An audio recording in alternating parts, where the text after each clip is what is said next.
जय शिव शंकर। एक बार चित्रभानु नामक एक शिकारी था। पशुओं की हत्या करके वह अपने कुटुंब को पालता था।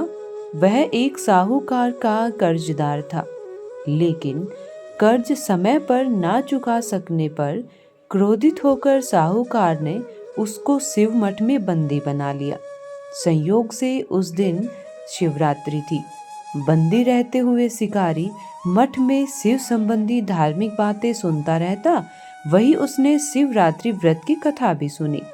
संध्या होने पर साहूकार ने उसे बुलाया और ऋण चुकाने के लिए पूछा तो शिकारी अगले दिन सारा ऋण चुका देने की वादा किया। साहूकार ने उसकी बात मान ली और उसे छोड़ दिया। शिकारी जंगल में शिकार के लिए निकला, लेकिन दिन भर बंदी गृह में रहने के कारण भूख और प्यास से वह व्याकुल था।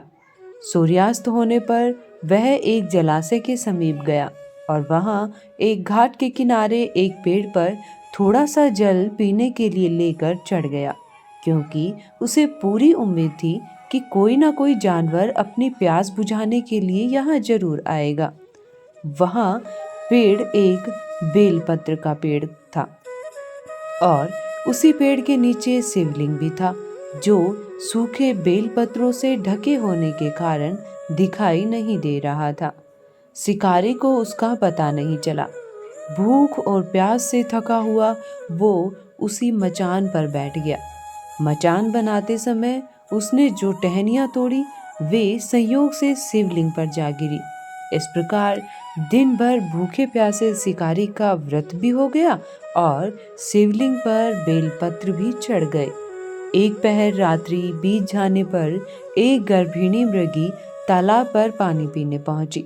शिकारी ने धनुष तीर पर चढ़ाकर जो ही प्रत्यंचा खींची, उसके हाथ के धक्के से कुछ पत्ते एवं जल की कुछ बूंदें नीचे बने शिवलिंग पर गिरी और अनजाने में ही शिकारी की पहले प्रहर की पूजा भी हो गई।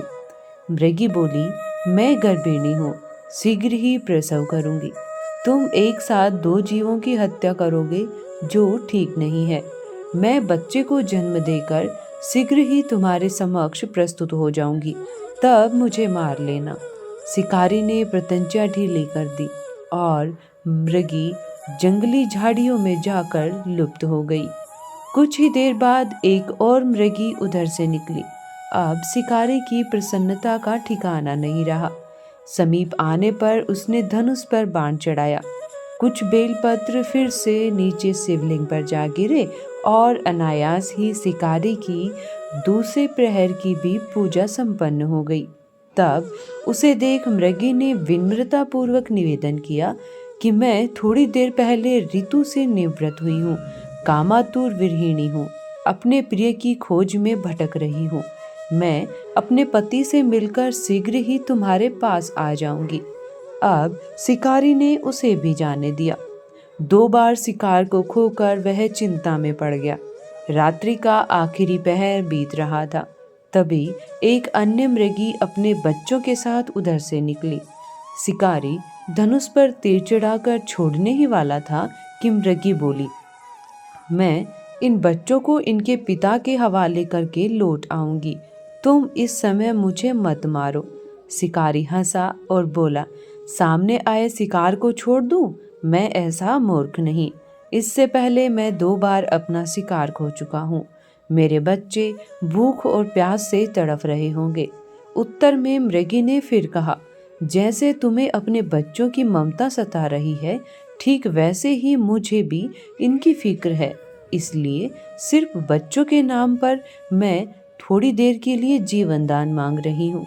मेरा विश्वास करो, मैं इन्हें इनके पिता के पास छोड़कर तुरंत लौटने की प्रतिज्ञा करती हूँ। मृगी का दीन स्वर सुनकर शिकारी को उस पर दया आ गई। उसने उस मृगी को भी जाने दिया।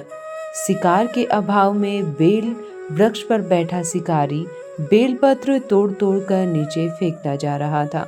उसकी तीसरे प्रहर की भी पूजा स्वतः ही संपन्न हो गई। पौ फटने को हुई तो एक हष्ट पुष्ट मृग उसी रास्ते पर आया। शिकारी ने सोच लिया कि इसका शिकार वह अवश्य करेगा। शिकारी की तनी प्रत्यंचा देखकर मृग विनीत स्वर में बोला, भाई, यदि तुमने मुझसे पहले आने वाली 3 मृगियों तथा छोटे छोटे बच्चों को मार डाला है तो तुम मुझे भी मारने में विलंब मत करो, ताकि मुझे उनके वियोग में एक क्षण भी दुख ना सहना पड़े। मैं उन मृगियों का पति हूँ। यदि तुमने उन्हें जीवन दान दिया है तो मुझे भी कुछ क्षण का जीवन देने की कृपा करो। मैं उनसे मिलकर तुम्हारे सामने उपस्थित हो जाऊंगा। मृग की बात सुनकर शिकारी ने सारी कथा मृग को सुना दी।